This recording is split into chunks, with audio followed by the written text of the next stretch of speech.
এই যে প্ৰাথমিক বিদ্যালয়খন আছে 30 বছৰ হৈছে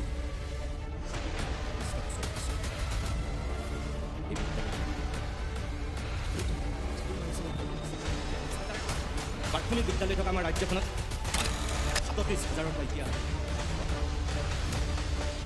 আনকি সেই বিদ্যালয় সেই একেই 50 বছৰত মহাৰাজত জয়ন্তী পাতিছিল 75 বছৰত যেতিয়া হীৰক জয়ন্তীৰ ঘৰতে যেতিয়া শতবাৰ্ষিকী পাতিছিল এই আটাইকেইটা অনুষ্ঠানত অধিক বিশাল বৰ্ণিল আৰু বৰ্ণাঢ্য কাৰ্যক্ৰম চলোৱা প্ৰথমখন বিদ্যালয় পাতিব পাৰিব নে নোৱাৰে আজিৰ পৰা 20 দিন মই নাজানো পাতিব পৰা পৰিৱেশ এটা প্ৰাইভেট বিদ্যালয়ত ক'ত পঢ়াইছে হয় ইংৰাজী মাধ্যমৰ বিদ্যালয়ত পঢ়াইছে প্ৰাইভেট বিশ্বাসটো হেৰাই গ'ল কেনেকৈ হেৰাই গ'ল বেমাৰ হৈছিল মূৰৰ চুলিত ট্ৰিটমেণ্ট কৰিলে পৰিচালিত হৈ আছে প্ৰাথমিক বিদ্যালয় এজনী নে গোটেই সেই 5টা ক্লাছক বানপানীৰ সময়ত এখনক সাহায্য হিচাপে তেওঁ প্ৰতিষ্ঠাকাৰী চৰকাৰবিলাক দায়ী বুলি আস্থা বিশ্বাস ইয়াৰ প্ৰধান শিক্ষকগৰাকীয়ে নোৱাৰে ইয়াৰ 5 বছৰ হোৱাৰ সময়ত যেনেকৈ আপোনালোকে দুগুৰি ছাত্ৰ ছাত্ৰী যেতিয়া দিনক দিনে উজলি উঠিব তেজপুৰত এখন প্ৰাথমিক বিদ্যালয় আছে মই নিজে গৈছোঁ 5 বছৰমান গৈয়ে আহিছোঁ মুখ্যমন্ত্ৰীৰ দৃষ্টিগোচৰ কেইবাবাৰো কৰিছিলোঁ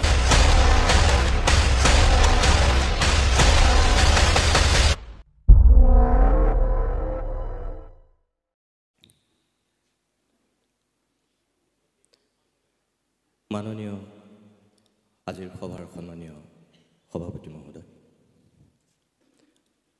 মঞ্চত আসন অলংকৃত কৰা এইমাত্ৰ আজিৰ এই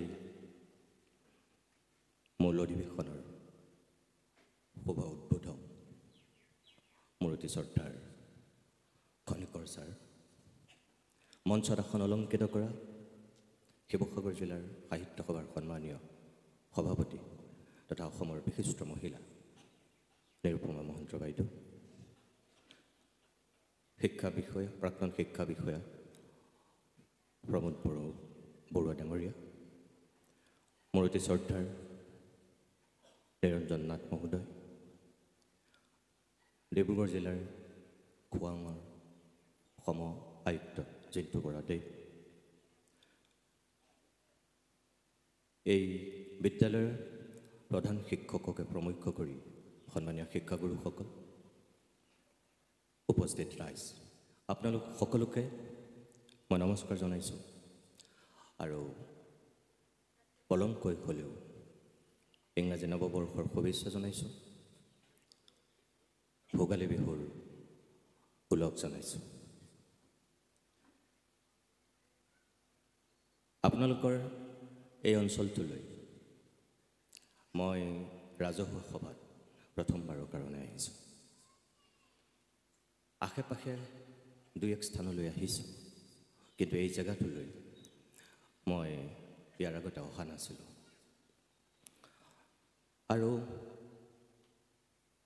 উদযাপন সমিতিৰ সকলো বিষয়ববীয়াক প্ৰথমতে মই ধন্যবাদ জনাইছোঁ এই কাৰণেই যে মই ভাবোঁ যে ইয়ালৈ মোক আমন্ত্ৰণ কৰি তেখেতসকল ধন্য হোৱা নাই ইয়ালৈ আমন্ত্ৰণ কৰি আনি এখন ঐতিহাসিক বিদ্যালয়ৰ এটা মহৎ কাৰ্যসূচীৰ সাক্ষী হ'বলৈ সুযোগ দিয়াৰ কাৰণে মই নিতুমণি শইকীয়া নিজে ধন্য হৈছোঁ আৰু উদযাপন সমিতিৰ ওচৰত মই কৃতজ্ঞতা প্ৰকাশ কৰিছোঁ সন্মানীয় সভাপতি মহোদয়ে হওক উদ্বোধক মহোদয়ে হওক আপোনালোকৰ আগত আকৰ্ষণ বৃদ্ধি কৰিবৰ কাৰণেই হওক আমাৰ সন্দৰ্ভত কিবা কিবি কৈছিল মই তেনেকুৱা ব্যক্তি নহয়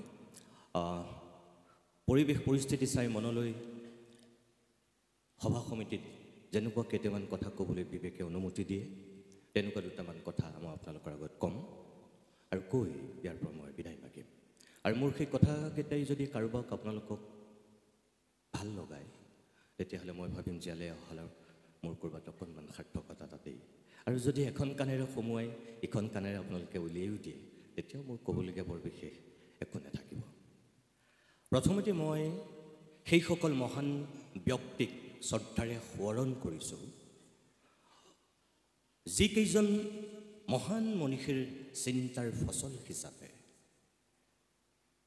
আজিৰ পৰা 130 বছৰৰ পূৰ্বে এই অঞ্চলটোত আধুনিক পৃথিৱীখনৰ পোহৰ বিলাবৰ কাৰণে আধুনিক পৃথিৱীৰ মানুহৰ লগত একেলগে খোজ মিলাবৰ কাৰণে মানুহক মানুহ কৰিবৰ কাৰণে যি চিন্তাৰে এই বিদ্যালয়খনৰ জন্ম দিছিল, মই সেইসকল মহান মনীষীক এই মুহূৰ্তত শ্ৰদ্ধাৰে সোঁৱৰণ কৰিছোঁ। তেখেতসকলৰ আত্মাই সদ্গতি পাওক, কাৰণ আজিৰ পৰা 130 বছৰৰ পূৰ্বে এই বৃহত্তৰ অঞ্চলটোত চাগে এইখনেই প্ৰথম বিদ্যালয়। 1826 92 সন্ধি হোৱাৰ পিছত আমাৰ ব্ৰিটিছৰ ৰাজত্বত আমাৰ যেতিয়া আধুনিক শিক্ষাৰ বাট মুকলি হৈছিল, মোটামুটি আমি যদি চাওঁ তেনেহ'লে দেখিম যে আমি তাৰ 10 বছৰৰ পিছত আমাৰ ইয়াত ব্ৰিটিছে শিক্ষাৰ যিটো পথ, আধুনিক শিক্ষাৰ পথটো তৈয়াৰ কৰিছিল। 1836 চনৰ পৰা মোটামুটি আমাৰ যিটো শিক্ষাৰ মান, আধুনিক শিক্ষাৰ আমি তেতিয়াৰ পৰাই পাইছোঁ। আৰু 1836 চনৰ পৰা প্ৰায় 59 বছৰৰ পিছত চাগে আপোনালোকৰ ইয়াত 1895 চনত এই বিদ্যালয়খনৰ জন্ম হৈছিল। আৰু সেই তেতিয়াৰ পৰা এই বিগত 130 বছৰত এই বিদ্যালয়খনে কেনেধৰণৰ মানুহ সৃষ্টি কৰিছে, ইয়াত সভাৰ উদ্দেশ্য ব্যাখ্যা কৰোঁতেনে কাৰ্যকৰী সভাপতি মহোদয় কিছু তাৰ আভাস দিছে।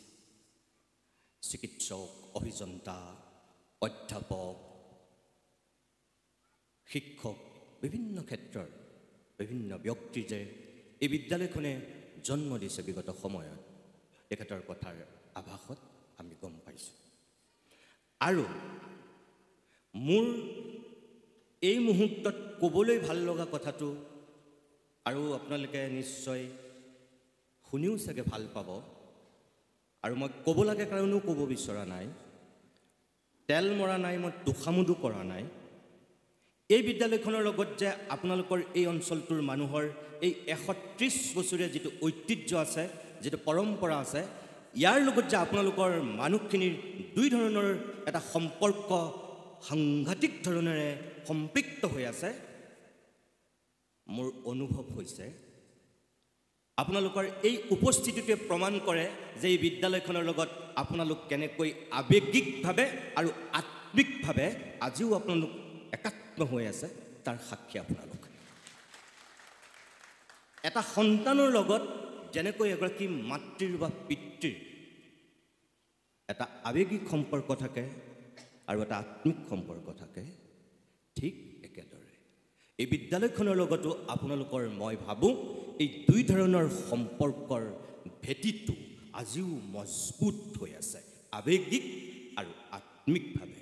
এই যে পিঠা পনা বাইদেউসকলে দি আছে, এটা পৰম্পৰা ঐতিহ্য ধৰি ৰাখি এতিয়াও যে আপোনালোকে ইয়াত অতিথিসকলক যেনেধৰণে আপ্যায়ন কৰিছে, এইটোৰ পৰা গম পোৱা যায় যে এই বিদ্যালয়খনৰ প্ৰাক্তন ছাত্ৰ ছাত্ৰীসকল কি শিক্ষাৰে শিক্ষিত হৈছিল। এতিয়া কথা হ'ল, খনিকৰ ছাৰে যিখিনি কথা কৈ গৈছে আপোনালোকৰ আগত, মই তেখেতৰ গোটেই কথাখিনিৰ লগত 100% নহয় 1000% একমত পোষণ কৰি মই দুটামান কথা তাত যোগ দিব বিচাৰিছোঁ। আৰু সেই যোগ দিয়া কথাকেইটা যদি কাৰোবাৰ আপোনালোকৰ অলপ গাত লাগে, মোক কিন্তু মাফ কৰিব। মোৰ কথা হ'ল, এই যে প্ৰাথমিক বিদ্যালয়খন 130 বছৰ হৈছে, মই আশা কৰিম আজিৰ পৰা আৰু মাত্ৰ 20টা বছৰৰ পিছত এই বিদ্যালয়খনে 150 বছৰীয়া এটা বৰ্ণিল আৰু বৰ্ণাঢ্য পৰিক্ৰমা উদযাপন কৰিব লাগিব। কিন্তু আপোনালোকে হাত চাপৰি মাৰিছে, মোৰ ভাল লাগিছে, কিন্তু তাতেই এই কিন্তু শব্দটো মোৰ মনলৈ আহিছে। আজি ৪২,০০০ প্ৰাথমিক বিদ্যালয় থকা আমাৰ ৰাজ্যখনত মাত্ৰ ৫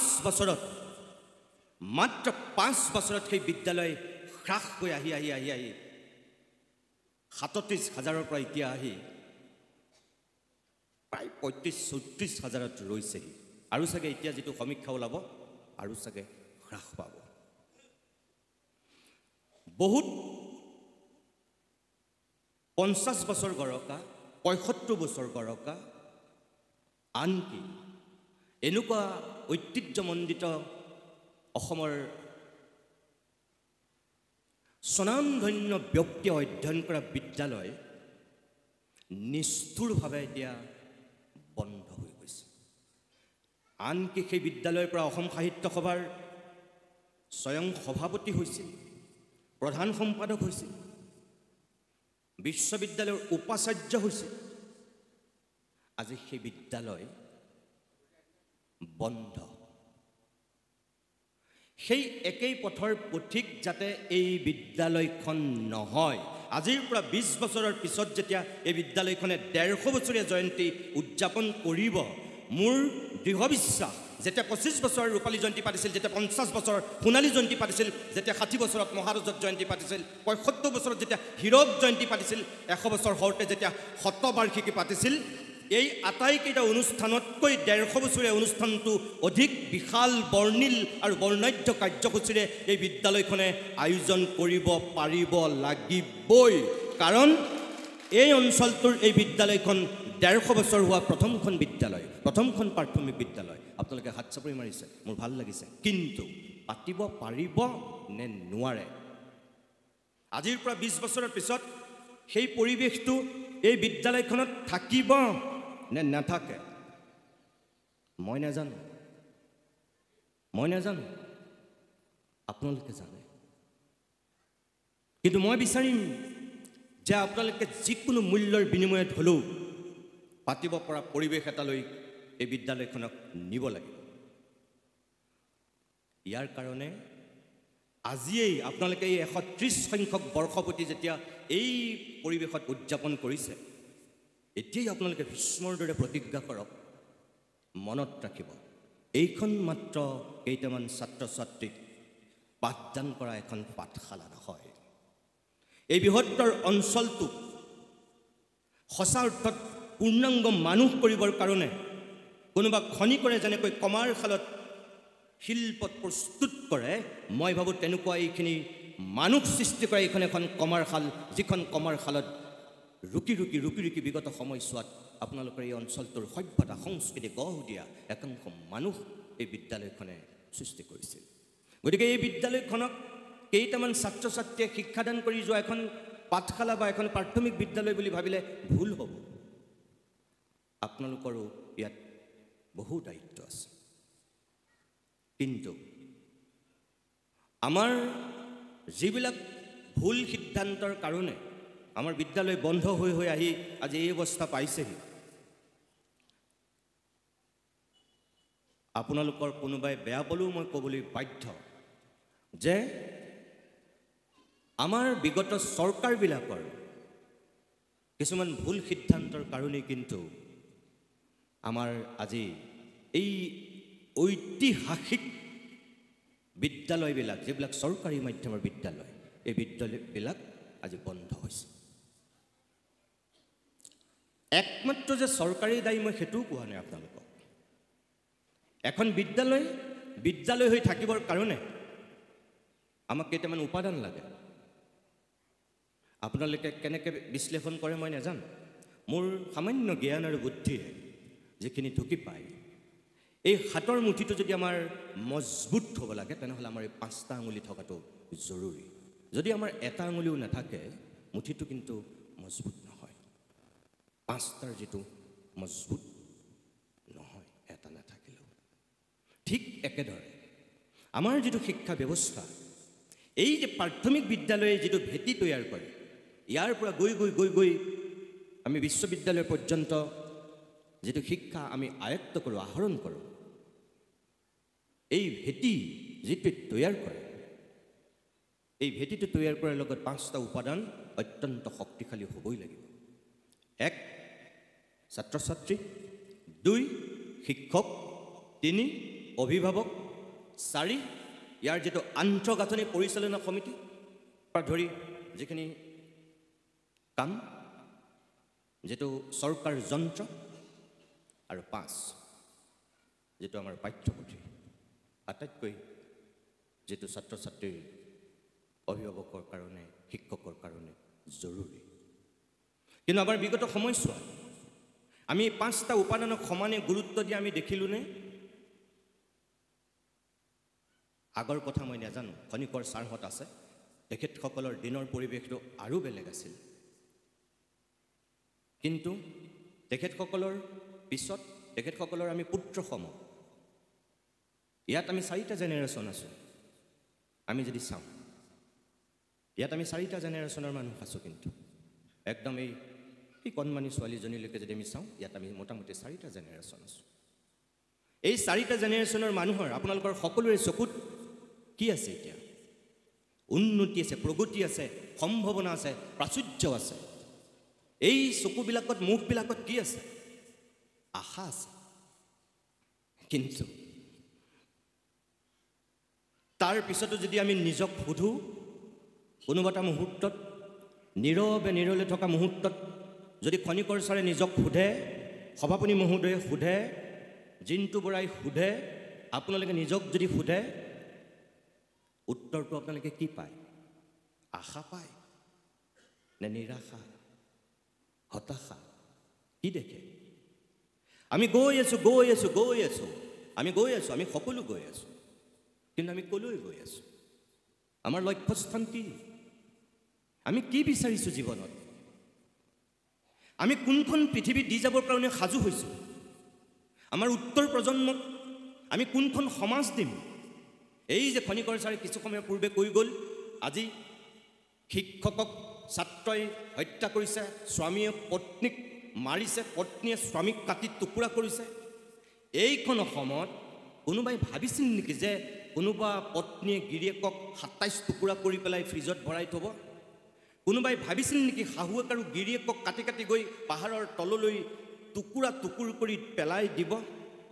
কোনোবাই ভাবিছিল নেকি পতা গুটিৰে নিজৰ স্বামীৰ মাথাটো থেতেলিয়াই মাৰি চেচ কৰি দিব?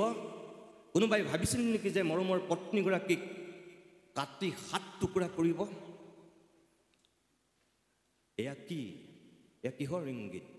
আমি যদি প্ৰগতি, আমি যদি উন্নতি, আমি যদি সম্ভাৱনা, আমি যদি প্ৰাচুৰ্য, আমি যদি আশাৰ মাজত বন্দী, আমি যদি উন্নতিয়ে দেখিছোঁ, ভৱিষ্যতৰ যদি আমি সপোন ৰচনা কৰি আমাৰ নতুন প্ৰজন্মক উদ্ভাসিত কৰি লৈ গৈছোঁ, কলৈ লৈ গৈছোঁ? কোনখন সমাজ?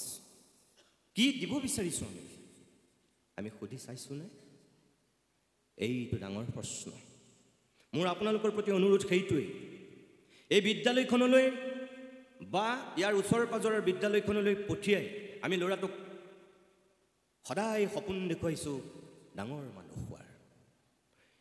কোচাত থকাৰ পৰাই, মাত ফুটা হোৱাৰ পৰাই আমি তাক সপোন দেখুৱাওঁ ডাঙৰ মানুহ হোৱাৰ। একো বেয়া কথা নহয়, ডাঙৰ মানুহ হোৱাৰ সপোন দেখুৱাটো কি বেয়া কথা নহয়। কিন্তু মই ভাবোঁ যে আমি ভুল প্ৰথম তাতেই কৰোঁ। আমি ডাঙৰ মানুহ হোৱাৰ সপোন দেখুৱাওঁতে আমি গম নোপোৱাকৈ তাক বা তাইক আমি ইমানেই প্ৰতিযোগিতাৰ নিগনি দৌৰত নমাই দিওঁ, সি স্কুললৈ নিয়া বেগটোৰ ওজন যিমান বা তাই পিঠিত লোৱা বেগটোৰ ওজন যিমান, তাই বা তাৰ ওজন বেগটোতকৈ যে কম আমি গমেই নাপাওঁ। এয়াই হৈছে নিষ্ঠুৰ সত্য। আৰু সেই বোজা কঢ়িয়াবলৈ আৰম্ভ কৰাৰ দিন ধৰি সি জীৱনত সদায় বোজা কঢ়িয়াই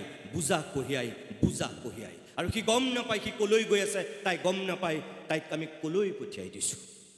মহাকাশ বিজ্ঞানী হৈছে, ঠিকেই আছে। আটাইতকৈ দামী চিকিৎসকজন হৈছে, ঠিকেই আছে। এই অঞ্চলৰ আটাইতকৈ নাম জ্বলা অভিযন্তাজন হৈছে, ঠিকেই আছে। সেইখিনিলৈকে আমি বাহ দিবলগীয়া কথা। কিন্তু তাৰ পিছৰ অধ্যায়টো, যদি আপোনাৰ মৃত্যুৰ সময়ত যদি আপুনি সপোন দেখি ডাঙৰ কৰি সেই পৰ্যায়লৈ লৈ যোৱা সন্তানটোৱে যদি আপোনাৰ চকুকেইটাই যেতিয়া চাব বিচাৰিছে, এচামুচ যদি আপুনি গাখীৰ বা পানী তাৰ হাতেৰে খাব বিচাৰিছে জীৱনৰ অন্তিম সময়ত, যদি সেই সময়ত আপোনাৰ ল'ৰাটো আহিব পৰা নাই চাকৰিৰ তাগিদাত বা কিবা কিবি কাৰণত, যদি আপোনাৰ গাঁওখনৰ আটাইতকৈ মেট্ৰিক ফেইল কৰা 10 বাৰ মেট্ৰিক দিও পাছ নকৰা আটাইতকৈ গাধা ল'ৰাটোৱেহে যদি পৰ দি সেইগৰাকী দেউতাকক ৰাখিবলগীয়া হৈছে, আপোনাৰ ল'ৰাটো ডাঙৰ মানুহ আপুনি ঠিকেই কৰিলে, মই ক'ম আপোনাৰ ল'ৰাটোক আপুনি ভাল মানুহ কৰিব নোৱাৰিলে। গতিকে আমাক ডাঙৰ মানুহ লাগে নে আমাক ভাল মানুহ লাগে? আপুনি এবাৰ নিজক সোধক।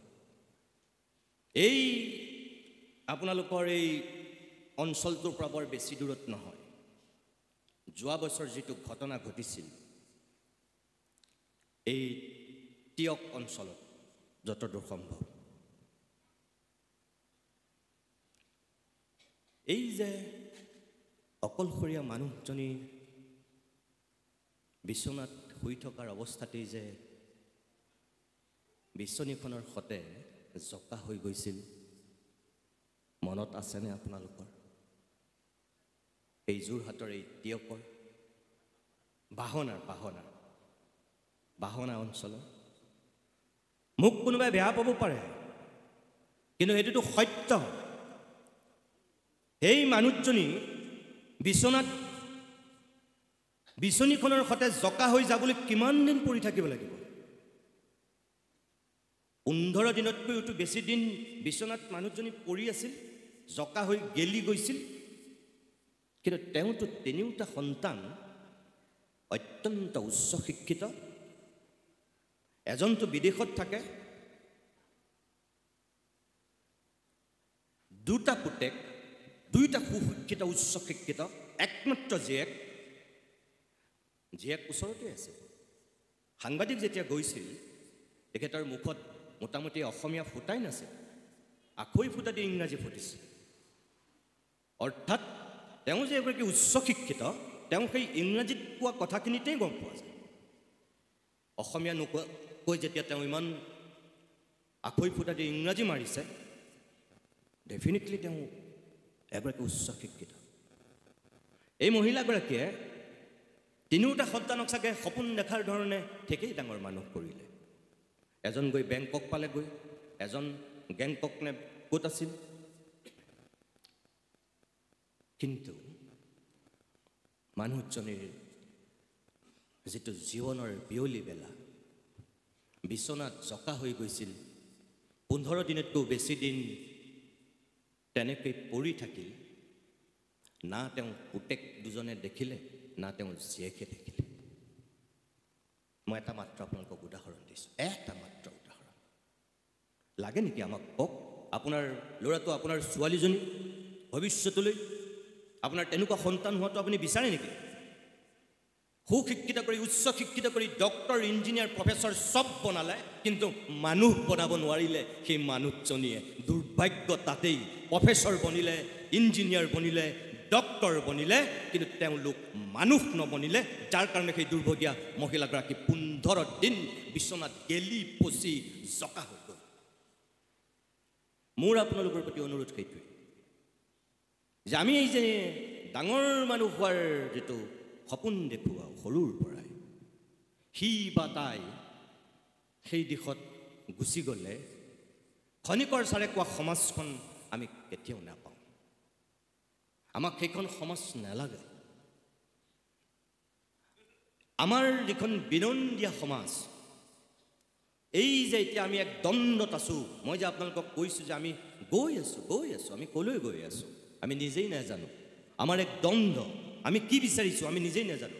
আমি বিচাৰোঁ আমাৰ ল'ৰাটো, আমাৰ ছোৱালীজনী সুপ্ৰতিষ্ঠিত হওক, নাম জনা মানুহ হওক,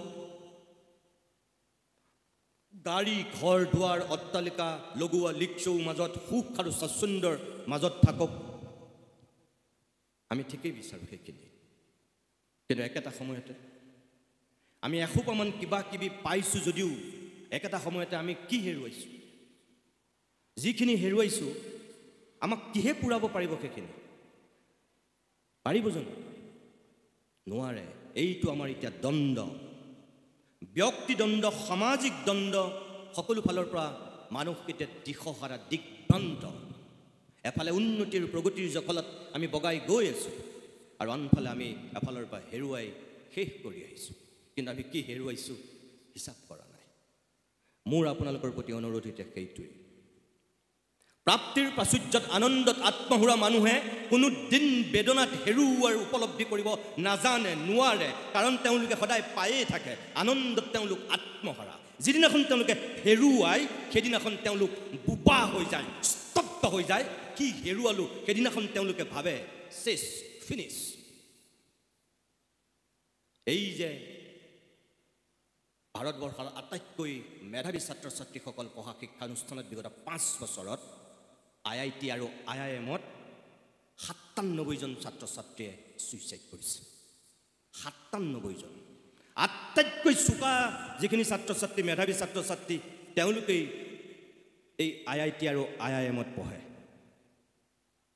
আমি কোনো যদুমধুৰে পঢ়িব নোৱাৰোঁ আৰু তাত শিক্ষা গ্ৰহণ কৰা ভাৰত চৰকাৰে সংসদত দিয়া তথ্য মতে 97 জনে সুইচাইড কৰিছে এই 5 বছৰত এয়া কিহৰ লক্ষণ আপোনালোকে ইয়াত যিখিনি মানুহ আছে মোৰ দৃঢ় বিশ্বাস আপোনালোকে বাতৰি কাকত পঢ়ে আপোনালোকে টেলিভিশ্যন চাই আপোনালোকে হোৱাটছআপ ফেচবুক টুইটাৰ ইউজ কৰে আমাৰ গুৱাহাটী IITত মনত পেলাওক প্ৰত্যেক বছৰে অতি কমেও 2জন বা 3জন ছাত্ৰ ছাত্ৰীয়ে সুইচাইড কৰি আছে প্ৰত্যেক বছৰে কিয় আটাইতকৈ চোকা ল'ৰা ছোৱালীখিনিৰ এই জীৱনৰ প্ৰতি মায়া মোহ সকলো হেৰুৱাই কিয় তেওঁলোকে গুচি গৈছে অজান নকলৈ এইটো ডাঙৰ প্ৰশ্ন আপোনালোক যিসকল অভিভাৱক আছে আপোনালোকৰ প্ৰতি মোৰ অনুৰোধ সেইটোৱেই এই ডাঙৰ মানুহ হোৱাৰ সপোন দেখুৱাই এদিন সি যন্ত্ৰ হৈ গৈছে তাই যন্ত্ৰ হৈ গৈছে তাই হৃদয় শূন্য হৈ গৈছে যিটোৰ কাৰণে এদিন পৃথিৱীৰ প্ৰতি তাই বিতুষ্ট সমাজখনৰ প্ৰতি মানুহৰ প্ৰতি তাৰ কোনো দায়িত্ব আৰু কৰ্তব্য নাই সি অকল নিজৰ কথা ভাবিছে আৰু ভাবি সি নিজক ফিনিছ কৰি দিছে আমাৰ ভুল তাত আমি নিজে দেখা সপোনটো যদি আমি পূৰণ কৰিব নোৱাৰিলোঁ আমি নিজৰ সন্তানৰ হতুৱাই পূৰণ কৰিব বিচাৰোঁ মই ডক্টৰ হোৱাৰ সপোন দেখিছিলোঁ নোৱাৰিলোঁ মই যেনে তেনে হ'লেও মোৰ ল'ৰাটোক ডক্টৰ বনামেই মই এনেকুৱা এটা সপোন দেখোঁ মই ইঞ্জিনিয়াৰ হ'ব বিচাৰিছিলোঁ মই নোৱাৰিলোঁ মোৰ ছোৱালীজনীক মই যেনে তেনে হ'লেও মই ইঞ্জিনিয়াৰ কৰি হেৰিম আমাৰ বহুত অভিভাৱকৰ মানসিকতা তেনেকুৱা ভুল আপুনি এটা কথা সদায় মনত ৰাখিব আইনষ্টাইনে কোৱা কথা মই কোৱা কথা নহয় যে এটা মাছক যদি আপুনি তাল গছত উঠাবলৈ বিচাৰে জীৱনত নুঠে কিয় মাছ সদায় পানীতেই থাকিব সি তাল গছত বগাব নোৱাৰে পৃথিৱীৰ কোনো শ্ৰেষ্ঠ বিজ্ঞানীয়ে চেষ্টা কৰিও উঠাব নোৱাৰে মিছা কথা আমি পৃথিৱীৰ প্ৰত্যেকটো শিশুৱে একোটা জিনিয়াছ আমি প্ৰত্যেকে এটা সুকীয়া প্ৰতিভা লৈ পেলাই পৃথিৱীলৈ আহোঁ আৰু আমাৰ সেই প্ৰতিভা অনুযায়ী আমি শিশুবিলাকক ডাঙৰ কৰিব লাগে সেইমতে আমি সপোন দেখুৱাব লাগে এই প্ৰাথমিক বিদ্যালয়তেই তাৰ ভেটিটো যিহেতু তৈয়াৰ হয় ইয়াতে আটাইতকৈ গুৰু দায়িত্বটো অভিভাৱক সমাজ আৰু শিক্ষক সমাজে বহন কৰিব লাগে সপোন দেখুৱাব লাগে ডাঙৰ মানুহ হোৱাৰ সপোন দেখুৱাটো একো বেয়া কথা নহয় কিন্তু একমাত্ৰ ডাঙৰ মানুহ হোৱাৰ যিসকলে সপোন দেখুৱায় মই তেওঁলোকৰ লগত একমত নহয়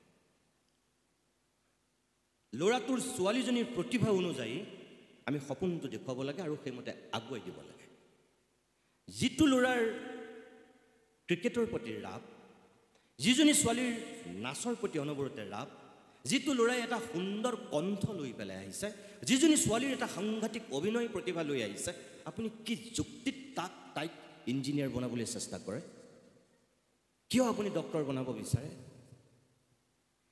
তাই নৃত্য প্ৰতিশী হৈ পৃথিৱীলৈ আহিছে তাই সপোন এগৰাকী ভাল নৃত্যাংগনা শিল্পী হোৱা কিয় আপুনি তাই সেই সপোনটোক বুজা নাই আজিৰ পৃথিৱীত আমাক চব লাগে আৰু এটা কথা মনত ৰাখিব আগৰ সমাজ আগৰ পৃথিৱী আৰু এতিয়াৰ পৃথিৱীৰ মাজত আকাশ পাতাল পাৰ্থক্য এখন গাঁও হৈ গ'ল আজি ইয়াৰ আপোনালোকৰ এই গাঁওখনৰ ল'ৰাটোৱে ইয়াৰ পৰাই আমেৰিকাত থকা ৰাছিয়াত থকা ফ্ৰান্সত থকা তাৰ বয়সৰ ল'ৰাটোৰ লগত ছোৱালীজনীৰ লগত এতিয়া সি প্ৰতিযোগিতাত নামিব পাৰে এতিয়াৰ পৃথিৱীখন তেনেকুৱা হৈ গ'ল আগতে সেই পৰিৱেশ নাছিল। এতিয়াৰ তথ্য প্ৰযুক্তিৰ যুগত মানুহ ক'ৰবাৰ পৰা গৈ ক'ৰবাত পাইছেগৈ। আজিৰ পৰা 20 বছৰৰ যিখন সমাজ আপুনি মই এতিয়া কল্পনাই কৰিব পৰা নাই।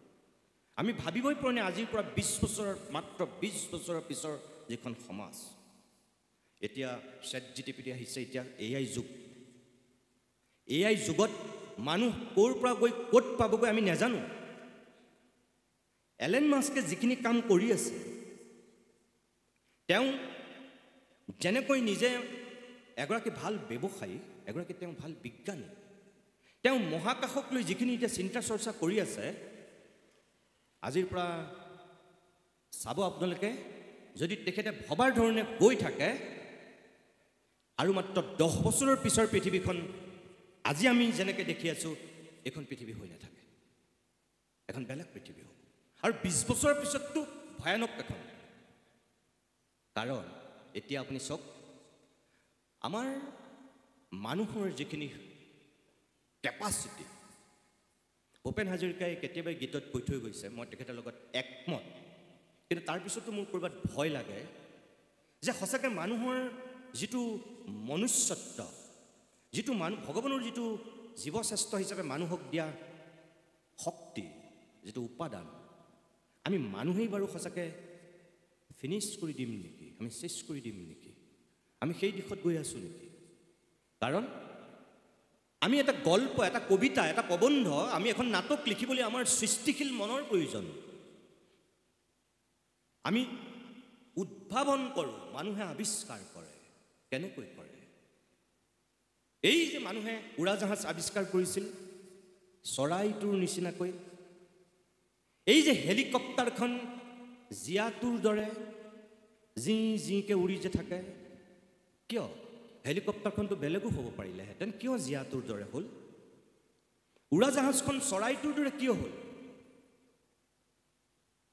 এইটো হৈছে আমাৰ কল্পনা শক্তি।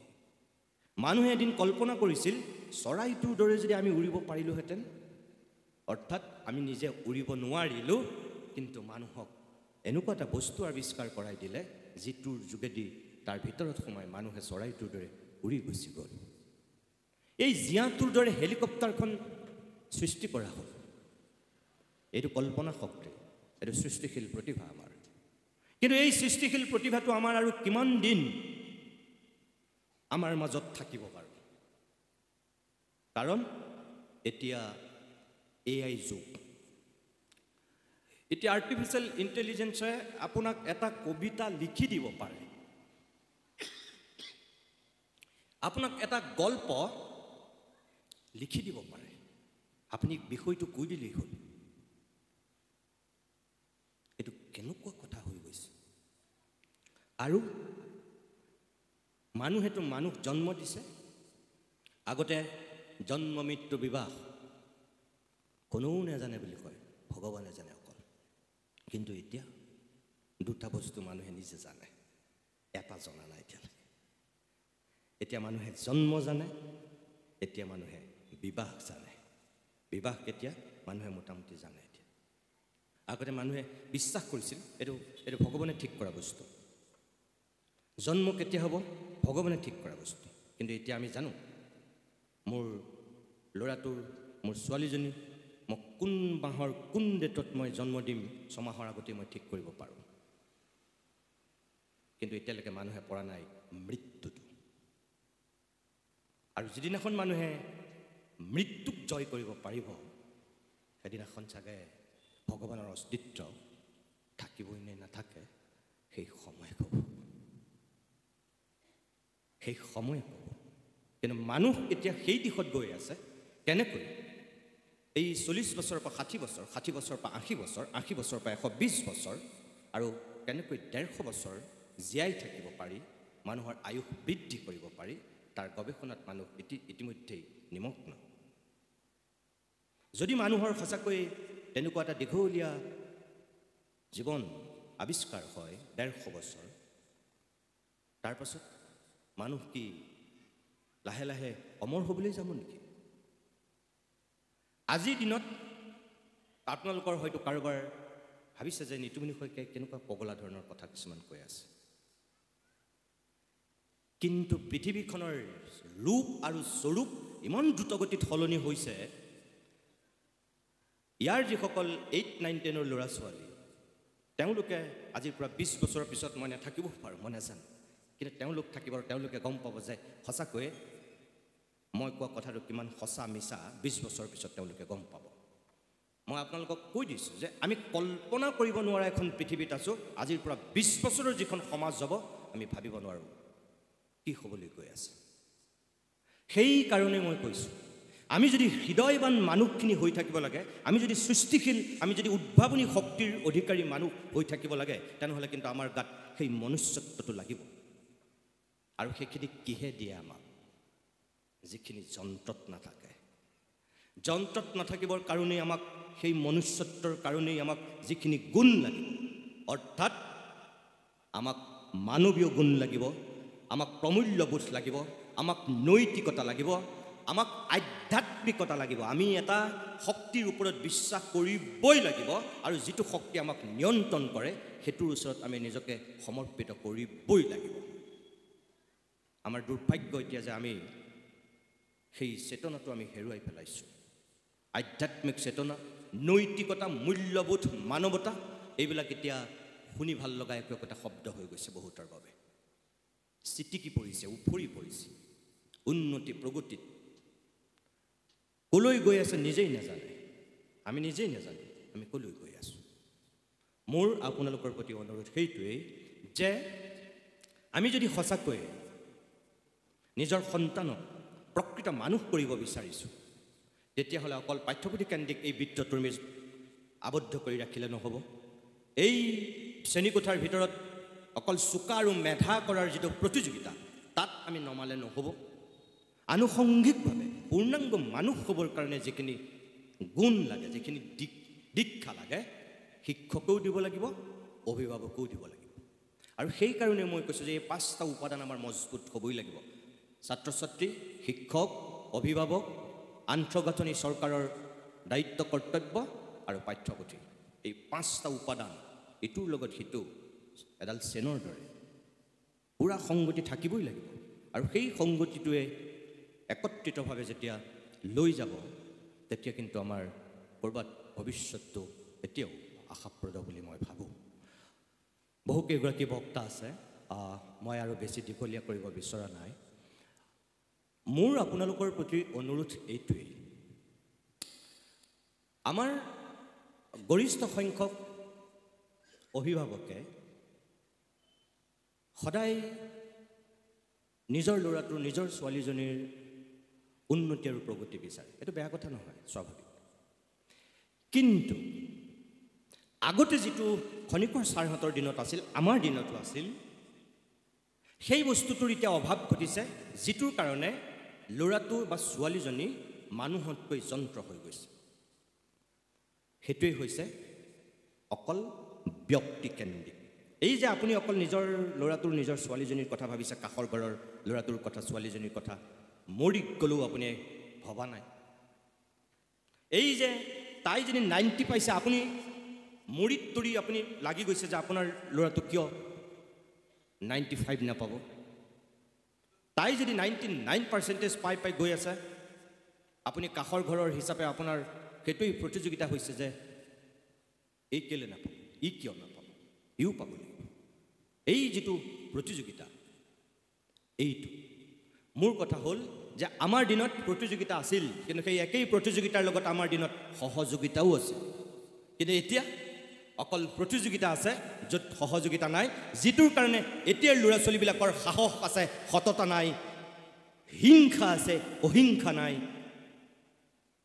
দুৰ্দান্ত দুৰ্জয় তেওঁলোক এটা দুৰ্ধৰ্ষ মনোবৃত্তিৰে তেওঁলোকে মানুহক ভয় খুৱাব পাৰে ভক্তি কৰিব নোৱাৰে যেটো খনিকৰ ছাৰে কৈ গৈছে এতিয়াৰ ছাত্ৰ ছাত্ৰীৰ সাহস আছে কিন্তু সততা নাই এতিয়াৰ ছাত্ৰ ছাত্ৰীৰ প্ৰচুৰ হিংসা আছে অহিংসা নাই কিয়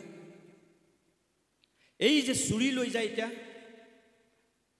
এই শিৱসাগৰতে কিছুদিনৰ পূৰ্বে সহপাঠীয়ে চুৰি মাৰি লগৰ ছাত্ৰক হত্যাই কৰিছে, স্কুল বেগত চুৰি লৈ গৈছে, টিচাৰক চুৰি মাৰি দিছে। কিমান সাহস চাওক, প্ৰচুৰ সাহস আছে, কিন্তু সততা নাই। কিয় হৈছে? এই যে যিখিনি বস্তুৰ আমাক দৰকাৰ সেইখিনি আমি হেৰুৱাইছোঁ। মই যে কৈছোঁ আপোনালোকক, আমি কি হেৰুৱাইছোঁ আমি গম নাপাওঁ, হেৰুৱাই আহিছোঁ। সেইখিনি আমি ঘূৰাই পাবই লাগিব। যেতিয়ালৈকে আমি সেইখিনি ঘূৰাই নাপাম, আমি সেইখন সমাজ আমি সদায় সপোন দেখি থাকিম। যিটো কথা আপোনালোকৰ ঘৰত যিবিলাক ককা আইতা আছে, আপুনি সুধি চাওকগৈ গৈ আজি মোৰ কথাটো সঁচা নে মিছা। একদম নীৰৱে নিৰলে আপুনি ককাক বহুৱাওক, আপুনি আইতাগৰাকীক বহুৱাওক আৰু সোধক, ককা তোমালোকৰ শৈশৱটো ভাল লাগেনে এতিয়াৰ আমাৰ সমাজখন ভাল লাগে কোৱাচোন? বা আপুনি কওকচোন আইতা, আপোনাৰ কোনখন ভাল লাগে? 1 মিনিটৰ কাৰণে হয়তো আপোনাৰ মুখলৈ চাব, চাই পেলাই ক'ব, এই আমাৰ দিনবিলাকেই ভাল আছিল দে, এনেকৈ কয়।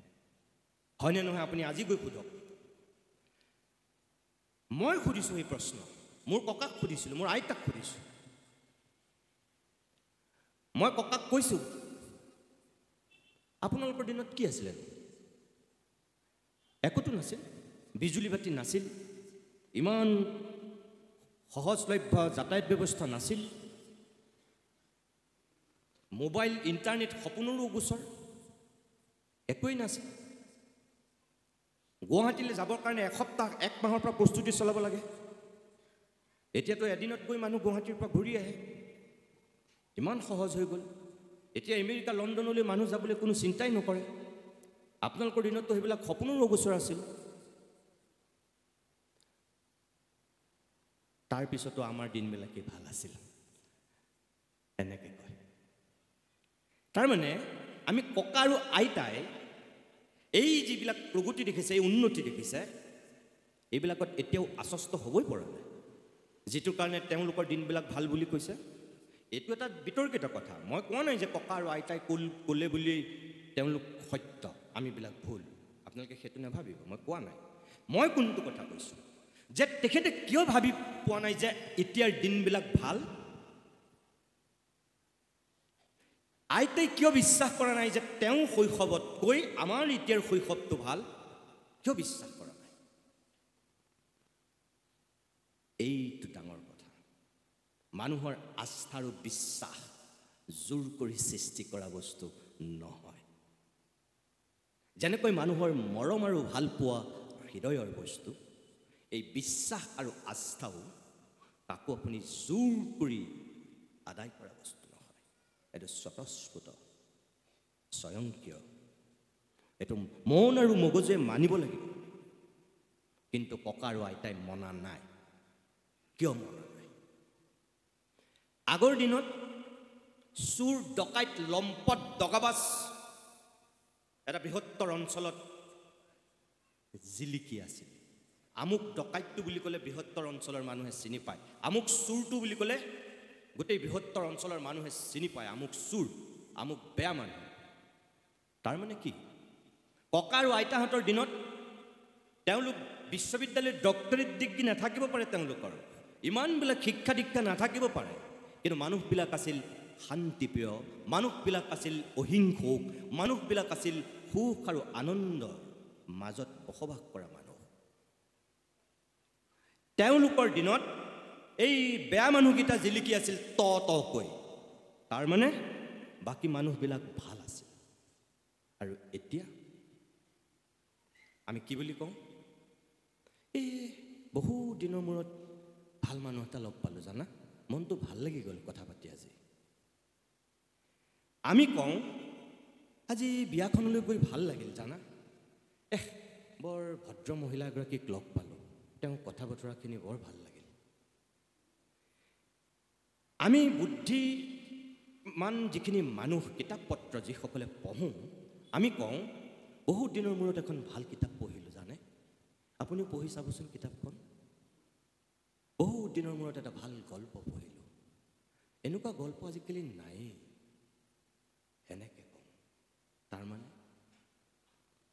তাৰমানে এই যে আগতে বেয়া গল্প লিখা মানুহ তেনেই কম আছিল যিবিলাক সৃষ্টি হৈছিল ভাল আছিল আগৰ নাটক ভাল আছিল নাটক চাই আমি নিজৰ জীৱনটো জীপাল কৰিছিলোঁ ভাওনা চাই আমি নৈতিকতা শিকিছিলোঁ মানৱতা শিকিছিলোঁ প্ৰমূল্য বোধ শিকিছিলোঁ আৰু নাটক চাই আহি ঘৰলৈ আহি আপুনি পিছদিনাখন যিবিলাক পথাৰলৈ যোৱা মহিলা তেওঁলোকে ধান কটাৰ মাজত এই নাটক চাই পেলাই আহি তাত যিজনী বোৱাৰীক দেখিব নোৱাৰিছিল চুল্লি চিঙি গুষ্টি উজাৰি তাত তেওঁলোকে সমালোচনা কৰি থাকে ধান কটাৰ মাজত যিটো খলনায়ক তাক গুষ্টি উজাৰি গালি পাৰে তাৰমানে নৈতিকতা আৰু মানৱতাৰ প্ৰমূল্য বস্তু সৰ্বসাধাৰণ মানুহৰ মাজতো ইমান বেছি জাগ্ৰত আছিল অন্যায় আৰু কোনোবাই যদি ষড়যন্ত্ৰ কৰিছে তেওঁলোকৰ বিৰুদ্ধে তেওঁলোকৰ ক্ষোভ আৰু উষ্মা পিছৰ দিনাখনলৈকো জাগ্ৰত হৈ থাকে য'ত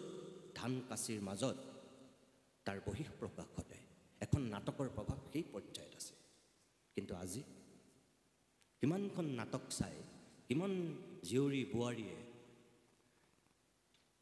আগুনৰ পথাৰত তেনেকুৱা কথা পাতে বা বৰটেঙা ৰবাব টেঙাৰ আড্ডা সেইবিলাক চৰ্চা কৰে কিমানে কৰে নাটক ঢেৰ হৈছে থিয়েটাৰ বহুত হৈছে কিন্তু সেই পৰিৱেশটো নাই নাই পোৱা আপোনালোকে মোৰ মতে নাই পোৱা এতিয়াৰ ছাত্ৰ ছাত্ৰীয়ে জীৱনত কোনো দিন ৰাতিপুৱাৰ নিজৰ ঘৰখনত ৰেডিঅ'ত বৰগীত শুনি দিনটোৰ আৰম্ভণি নকৰে এতিয়াৰ ছাত্ৰ ছাত্ৰীয়ে কোনো ককাক বৰতাল কোবাই ধূপ আৰু ধুনাই গোসাঁই ঘৰটো ৰজনজনাই দিয়াৰ পিছত স্কুললৈ ওলাই নাযায় কিন্তু এটা সময় আছিল অসমীয়া সমাজত এই নামঘৰতে হওক গোসাঁই ঘৰতে হওক সেই পৰিৱেশ পোৱাৰ ভাগত ৰেডিঅ'ত বৰগীত ভজন গজল এনেকুৱা কিবা শুনিছিল ভক্তিমূলক গীতেৰে দিনটোৰ আৰম্ভণি কৰিছিল প্ৰত্যেকবিলাক অসমীয়া সমাজৰ মানুহৰ ঘৰত এতিয়া সেই পৰিৱেশ নাই এতিয়া ৰাতিপুৱা কাৰোবাৰ ঘৰত বৰগীতৰ ঠাইত হয়তো MTVৰ ভজন লাগে বৰগীত চিটিকি পৰিছে এতিয়াৰ ছাত্ৰ ছাত্ৰীক আপুনি যদি সোধে শেক্সপিয়াৰৰ নাটকৰ কথা ফটাফট কৈ দিব কিন্তু শংকৰদেৱৰ ৰুক্মিণী হৰণ নাটকৰ কোনোবা এটা চৰিত্ৰৰ কথা সোধক ৰাম বিজয় নাটকৰ কোনোবা এটা চৰিত্ৰৰ কথা সোধক শংকৰদেৱৰ অংকীয়া নাটক কিমানে জানে মই কোৱা নাই যে সকলোবিলাক শেষ হৈ গৈছে দুটা প্ৰজন্ম আছে গাঁওবিলাকত এটা শ্ৰেণীয়ে এতিয়াও আমাৰ সংস্কৃতি ধৰি ৰাখিছে আমাৰ পৰম্পৰা ঐতিহ্য মজবুত কৰি ৰাখিব বিচাৰিছে অভিভাৱকসকলেও সেই শিক্ষা দিছে অস্বীকাৰ কৰিলে নহ'ব কিন্তু একেটা সময়তে এনেকুৱা বহুত অভিভাৱক ওলাইছে নহয় মোৰ ল'ৰাটোৱে জানা অসমীয়া পঢ়িবই নাজানে নহয় আমাৰ মাজনীয়ে অসমীয়া বাতৰি কাকতখন পঢ়িব নাজানে নহয় গৌৰৱ কৰে অসমীয়া ক'ব নজনাটোক লৈ তেওঁলোক গৌৰৱান্বিত তেওঁলোকে লাজ নাপায় তেওঁলোকে বুকু ফিন্দাই ক'ব পাৰে মোৰ ল'ৰাটোৱে ইংৰাজী অসমীয়া ক'ব নাজানে নহয় ভালকে মোৰ ল'ৰাটোৱে অসমীয়া বাতৰি নাচায় বাতৰি কাকত কি পঢ়িব নাজানে নহয় বুকু ফিন্দাই কয় কিন্তু হ'ব লাগিছিল কি এই যিটো আমাৰ স্ববিৰোধী স্থিতি এইবিলাকৰ অৱসান ঘটাবৰ কাৰণে আমি ওপৰত গৈ কথা ক'লে নহ'ব ওপৰত আমি চিন্তাৰ বীজ সিঁচিলে নহ'ব এই তলৰ পৰা আমি ল'ৰাটোক ছোৱালীজনীক আমি সেই শিক্ষাৰে শিক্ষিত কৰিব পাৰিব লাগিব অৰ্থাৎ মই আপোনালোকক এইটোহে ক'ব বিচাৰিছোঁ যে আমি অকল ব্যক্তিকেন্দ্ৰিক আমাৰ সেই জখলাটোত অকল উত্তৰণ ঘটোৱাৰ সপোন দেখুওৱাতকৈ আমাৰ ল'ৰাটোক আমাৰ ছোৱালীজনীক আমি কি কৰিব লাগিব মোৰ সন্তান কৰি ৰাখিলে নহ'ব আমাৰ সন্তান কৰিব লাগিব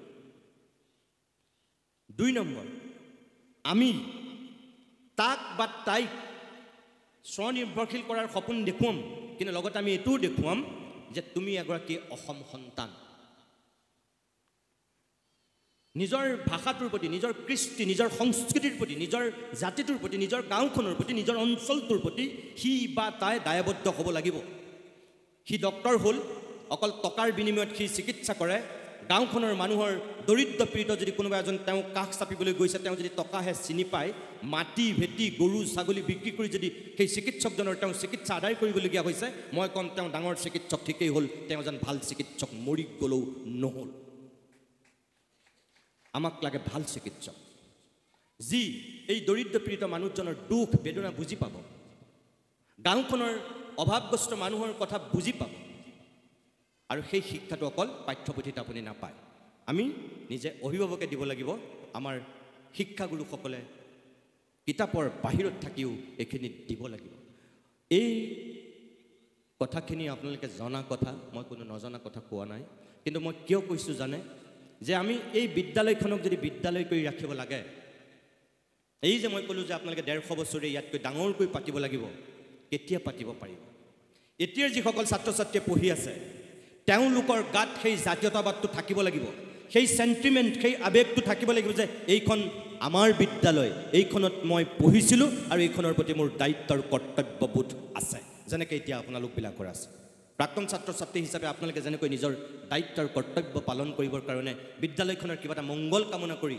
এই 130 বছৰীয়া বৰ্ষপূৰ্তি এনেকৈ পাতিছে ইয়াত বিশ্লেষণ কৰিছে হয়তো বিদ্যালয়খনক আমি কেনেকৈ জীয়াই ৰাখিব পাৰিম অকল প্ৰধান শিক্ষক বা শিক্ষয়িত্ৰী কেইগৰাকীৰ দায়িত্ব নহয় তেওঁলোকে গুৰু দায়িত্ব ল'ব লাগিব তেওঁলোকে ৰিজাল্ট ভাল কৰিবই লাগিব ছাত্ৰ ছাত্ৰীসকলক সঁচা অৰ্থত মানুহ গঢ়িবই লাগিব অঞ্চলটোৰ মানুহে মন কৰিব যে এই বিদ্যালয়খনত কি শিক্ষা দিয়া হৈছে এই যে খনিকৰ ছাৰে কৈ গ'ল অকল এই যে পচা চাউল খুৱাই পেলাই আমাৰ মগজবিলাক ধ্বংস কৰা হৈছে একদম সঁচা কথা দুই ধৰণৰ বিদ্যালয় আছে একাংশ বিদ্যালয়ত খাদ্য খোৱা বিদ্যালয় আৰু আন একাংশ খাদ্য নোখোৱা বিদ্যালয় আৰু খাদ্য খোৱা বিদ্যালয়বিলাক কোনবিলাক এইবিলাক চৰকাৰী বিদ্যালয়বিলাক আৰু এইবিলাকত এতিয়া কোনে পঢ়িছে আপোনালোকৰ ইয়াতে বহুত তেনেকুৱা মানুহ আছে যি গাঁওখনৰ সম্ভ্ৰান্ত মানুহ আপুনি চৰকাৰী বিদ্যালয়ত নপঢ়ুৱায় আপোনাৰ সেই আস্থা আৰু বিশ্বাসটো নাই এতিয়া কেতিয়াবাই হেৰাইছে আপুনি ওচৰতে থকা প্ৰাইভেট বিদ্যালয়ত পঢ়ুৱাইছে হয় ইংৰাজী মাধ্যমৰ বিদ্যালয়ত পঢ়াইছে নহয় আপুনি অসমীয়া মাধ্যমৰ বিদ্যালয়ত যদি পঢ়ুৱাইছে সেইখন অসম জাতীয় বিদ্যালয়ৰ আৰ্হিত নিৰ্মাণ কৰা বিদ্যালয় নতুবা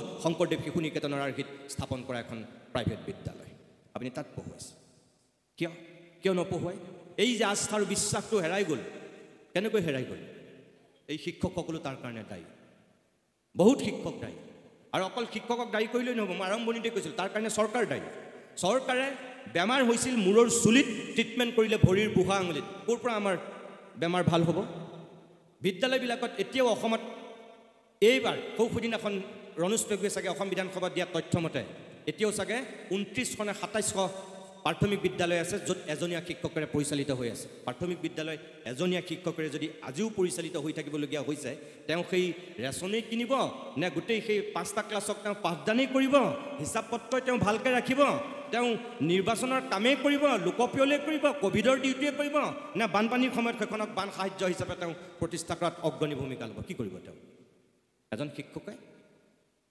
এইটো কাৰ দায়িত্ব এইবিলাক মই যে ক'লোঁ চৰকাৰবিলাক দায়ী বুলি এইবিলাক বহুত ভুল সিদ্ধান্ত লৈছে যিবিলাকৰ ফল ভুগি ভুগি এই বিদ্যালয়বিলাক এটা মৃত্যুমুখত পৰিছে আস্থাৰ বিশ্বাস কেতিয়াবাই শেষ বৰবাদ হৈ গৈছে এইবিলাক এতিয়া ঘূৰাই অনাটো ইমান সহজ নহয় কিন্তু এককভাৱে আমি নোৱাৰোঁ আমি যৌথভাৱে পাৰিম সমূহীয়াভাৱে পাৰিম সেইকাৰণে মই আপোনালোকক কৈছোঁ এটা নতুন ব্যৱস্থা যদি আমি প্ৰৱৰ্তন কৰিব লাগে আমি সকলো ৰাইজ গোট খাই কৰিব পাৰিম আমি অকলে কোনেও কৰিব নোৱাৰোঁ ইয়াৰ প্ৰধান শিক্ষকগৰাকীয়ে নোৱাৰে ইয়াৰ বাকী শিক্ষককেইজনে নোৱাৰে যদি আপোনালোকৰ সেই সহযোগিতাটো নাথাকে মোৰ আপোনালোকৰ প্ৰতি অনুৰোধ সেইটোৱেই এই বিদ্যালয়বিলাকক আমি জীয়াই ৰাখিব লাগিব এই বিদ্যালয়বিলাক অকল ছাত্ৰ ছাত্ৰী গঢ়াৰ যিহেতু কমাৰশাল নহয় মই কৈছোঁ যে এইবিলাক জাতি গঢ়াৰ কমাৰশাল দেশ নিৰ্মাণ কৰাৰ কমাৰশাল গতিকে ইয়াক আমিও জীয়াই ৰখাৰ দায়িত্ব পালন কৰিব লাগিব আৰু আপোনালোকে সেই তেনেকুৱা দায়িত্ব চাগে লৈ এই অনুষ্ঠানটোৰ আয়োজন কৰিছিল মোৰ আপোনালোকলৈ শুভেচ্ছা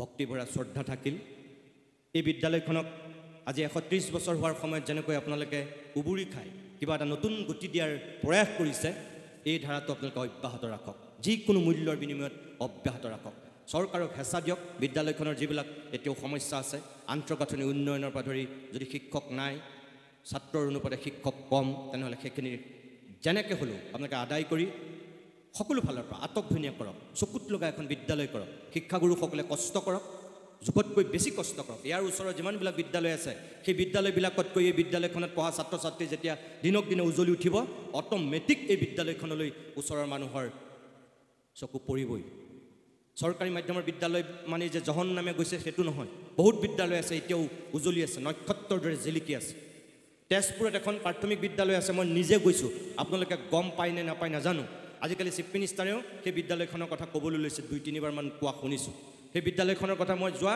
5 বছৰমান কৈয়ে আহিছোঁ মুখ্যমন্ত্ৰীৰ দৃষ্টিগোচৰ কেইবাবাৰো কৰিছিলোঁ মই কৈ যে সেইখনৰ নিচিনা বিদ্যালয় হ'ব লাগে। তেজপুৰত আছে এখন চিলভাৰ জুবলি প্ৰাথমিক বিদ্যালয়, তেজপুৰ টাউনত। আপোনালোকে জানি আচৰিত হ'ব, সেই বিদ্যালয়খনত ছাত্ৰ ছাত্ৰী কিমান জানে? প্ৰাথমিক বিদ্যালয়খনত কিমান থাকিব পাৰে কওক? অনুমান ছাত্ৰ ছাত্ৰী আৰু শিক্ষক কিমান হ'ব পাৰে কওক? মই যেতিয়া গৈছিলোঁ বিদ্যালয়খনত ছাত্ৰ ছাত্ৰী আছিল 1200, শিক্ষক আছিল 29 জন, আৰু তাত এডমিশ্যন দিব নোৱাৰে, তলা মাৰি দিয়ে। এডমিশ্যন যিকেইদিন খোলে, যেতিয়া ফুল হয় এণ্ট্ৰেঞ্চ পাতে, তাৰপিছত আৰু হাজাৰ ভৰি হাতে ধৰিলেও তাত নোৱাৰে দিব। এখন চৰকাৰী বিদ্যালয়, এইখন অসমতে আছে। আপোনালোকৰ এই শিৱসাগৰতো আছে, লাইন পাতে প্ৰাথমিক বিদ্যালয়খনত নামভৰ্তি কৰিবৰ কাৰণে। ৰাতিপুৱা 4টা বজাৰ পৰা মানুহে লাইন পাতে, এনেকুৱা বিদ্যালয়টো আছে। একেই অসমীয়া মানুহে যদি পৰিচালনা কৰা বিদ্যালয়, একেই প্ৰধান শিক্ষক থকা, একেই সহ শিক্ষয়িত্ৰী থকা বিদ্যালয়ত যদি সেই আস্থা আৰু বিশ্বাস এতিয়াও কাৰোবাৰ আছে, তেনেহ'লে আমি বাকীবিলাক অঞ্চলতো আমাৰ প্ৰাথমিক বিদ্যালয়বিলাক আমি তেনেকুৱা পৰ্যায়লৈ কিয় নিব নোৱাৰোঁ? এইটো আজিৰ দিনত মই ভাবোঁ আমি আত্মবিশ্লেষণ কৰাটো দৰকাৰ। শিক্ষকসকলো, অভিভাৱকসকলো আৰু যিবিলাক স্থানীয় নেতৃস্থানীয় ব্যক্তি আছে, সকলোৱে এই যদি দায়িত্ব আৰু কৰ্তব্যখিনি পালন কৰে, তেতিয়াহ'লে মই ভাবোঁ ভাল হ'ব এই বিদ্যালয়খনৰ। শেষত মই পুনৰবাৰ কৈছোঁ, আপোনালোকে ইয়ালৈ আমন্ত্ৰণ কৰি আপোনালোক ধন্য হোৱা নাই। মোক ইয়ালৈ আমন্ত্ৰণ কৰি আনি আপোনালোকৰ ইমান ঐতিহাসিক এখন বিদ্যালয়ৰ এটা ভাল অনুষ্ঠানৰ সাক্ষী হ'বলৈ দিয়াৰ কাৰণে মই নিজে ধন্য হ'লোঁ। আপোনালোকৰ ওচৰত মই কৃতজ্ঞতা প্ৰকাশ কৰিছোঁ। বিদ্যালয়খনৰ ভাল হওক, আৰু মোৰ নিচিনা যদি নিমিত্ত মানুহৰ সহায় সহযোগিতাৰ কিবা প্ৰয়োজন হয় আপোনালোকৰ এই অঞ্চলটোৰ সামগ্ৰিক শৈক্ষিক সামাজিক প্ৰগতি আৰু উন্নতিৰ ক্ষেত্ৰত, বিদ্যালয়খনৰ উন্নতিৰ ক্ষেত্ৰত, তেতিয়াহ'লে আপোনালোকৰ লগত কাষত মই আছোঁ, সদায় আছোঁ। গতিকে যিকোনো ক্ষেত্ৰতেই আপোনালোকে কিবা প্ৰয়োজন বোধ কৰিলে মোক আপোনালোকে পাব। মই তাতকৈ আৰু বেলেগ কিবা দিব পৰাৰ মোৰ শক্তি সামৰ্থ্যও নাই। না মই বিত্তমন্ত্ৰী, না মই শিক্ষামন্ত্ৰী, না মুখ্যমন্ত্ৰী। মই কিবা কিবি আপোনালোকক দিব নোৱাৰোঁ। গতিকে মই যদি দিব পাৰোঁ যে বিপদে আপদে সম্পদে মই আপোনালোকৰ লগত আৰু কাষত থকাৰ এটা প্ৰতিশ্ৰুতি দিছোঁ, আৰু সঁচাকৈ থাকিম। ভাল লাগিল। আৰু আপোনালোকৰ এই অঞ্চলটোৰ বিকাশ হওক, প্ৰগতি হওক, উন্নতি হওক, সঁচা অৰ্থত পূৰ্ণাংগ মানুহ হওক, উঠি অহা প্ৰজন্মৰ ল'ৰা ছোৱালীবিলাকক আপোনালোকে মানুহ কৰক। মানুহ, ডাক্তৰ, ইঞ্জিনিয়াৰ, প্ৰফেচৰ যি কৰে কৰক, প্ৰথমতে কিন্তু আপোনালোকে তেওঁলোকক মানুহ কৰাৰহে সপোন দেখক। সকলোকে মানুহ কৰক, আৰু মানুহ কৰিলে সিহঁতে এনেও এজন ডক্তৰ, ইঞ্জিনিয়াৰ, প্ৰফেচৰ, মহাকাশ বিজ্ঞানী কিবা কিবি ঢেৰ হ'ব। আমাৰ দুৰ্ভাগ্য, আমি প্ৰথমতে সেইবোৰ বনাইছোঁ মানুহ কৰাতকৈ। মই বিচাৰোঁ আমি প্ৰথমে মানুহ কৰোঁ, যি পূৰ্ণাংগ মানুহ, যাৰ সঁচাকৈ মনুষ্যত্ব আছে গাত, যাৰ বিবেক বুদ্ধি চিন্তা লৈ তেওঁ নিজকে এজন পূৰ্ণাংগ মানুহ কৰিব। জিন্দাবাদ আপোনালোকৰ এই 184 নম্বৰ তেলিয়াল প্ৰাথমিক বিদ্যালয়। আৰু শেষত মই এটা কথা কৈ বিদায় মাগিছোঁ।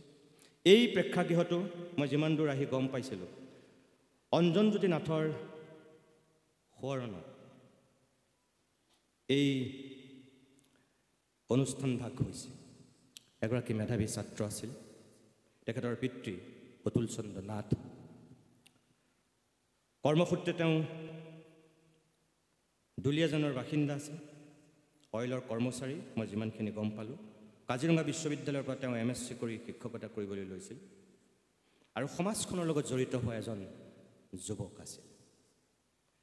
দুৰ্ভাগ্যবশতঃ গাড়ী দুৰ্ঘটনাত তেওঁ যিহেতু আমাৰ মাজৰ পৰা গুচি গ'ল, আৰু তেওঁ সোঁৱৰণতেই তেখেতৰ সুযোগ্য পিতৃয়ে যিহেতু এই মঞ্চভাগ ইয়াত নিৰ্মাণ কৰিছে, মই শেষত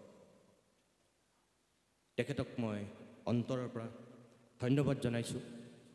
আৰু এটা কথা মই ক'ব বিচাৰোঁ, কিছুমান সন্তান থাকে, সেই সন্তান অকল দেউতাকজনৰে নহয়, অকল মাকগৰাকীৰে নহয়, অকল সেই ঘৰখনৰে নহয়, কেতিয়াবা সেই সন্তান সমাজৰ সন্তান হয়। আপোনাৰ সন্তান সমাজৰ সন্তান, এই অঞ্চলটোৰ সন্তান। আপুনি অকলশৰীয়া নহয়, এই ৰাইজ আপোনাৰ লগত আছে, আপোনাৰ কাষত আছে, আছিল আৰু হয়তো ভৱিষ্যতলৈকো থাকিব। তেনেকুৱা মানুহ আমাক লাগে যি কিবা এটা চিন্তাৰে এই পৃথিৱীত নথকাৰ পিছতো নিজৰ সন্তানক জীয়াই ৰাখিব বিচাৰে, কিবা এটা ভাল কাম কৰি। আৰু মই ভাবোঁ তেখেতে চাগে তেনেকুৱা এটা কাম কৰি এই পদক্ষেপটো লৈছিল। গতিকে মই তেখেতৰ আত্মাৰ চিৰশান্তি কামনা কৰি দেউতাকক মই অন্তৰৰ পৰা শ্ৰদ্ধা আৰু ভক্তি যাচিলোঁ। এইখিনি মুহূৰ্তত এটা ভাল কাম আপুনি কৰিছে। তেওঁ য'তে আছে সুখত থাকক, শান্তিত থাকক, চিৰশান্তি পাওক। পুনৰবাৰ আপোনালোক সকলোকে বহুত বহুত ধন্যবাদ জনাই মোৰ বক্তব্যৰ সামৰণি মাৰিছোঁ আৰু লগতে মই আপোনালোকৰ মাজৰ পৰা বিদায়ো মাগিছোঁ, কাৰণ মই আকৌ গুৱাহাটীলৈ উভতি যাম। গুৱাহাটীৰ পৰা আহিছোঁ ৰাতিপুৱা 6 বজাত। এতিয়া মই আকৌ উভতি যাম আৰু দেৰগাঁৱত মোৰ আৰু এখন মিটিং আছে। সেই মিটিংখনতো মই উপস্থিত থাকিবগৈ লাগিব। গতিকে ইয়াত মই বাকী বক্তাসকলৰ বক্তব্য শুনিব নোৱাৰিম, তাৰ কাৰণে মই আগতীয়াকৈ মাফ খুজিছোঁ। আৰু যদি মোৰ কথাখিনি আপোনালোকৰ কাৰোবাৰ মনত ক'ৰবাত দুখ দিছে তেতিয়াহ'লে মোক মাফ কৰিব। বিদায় মাগিছোঁ। নমস্কাৰ।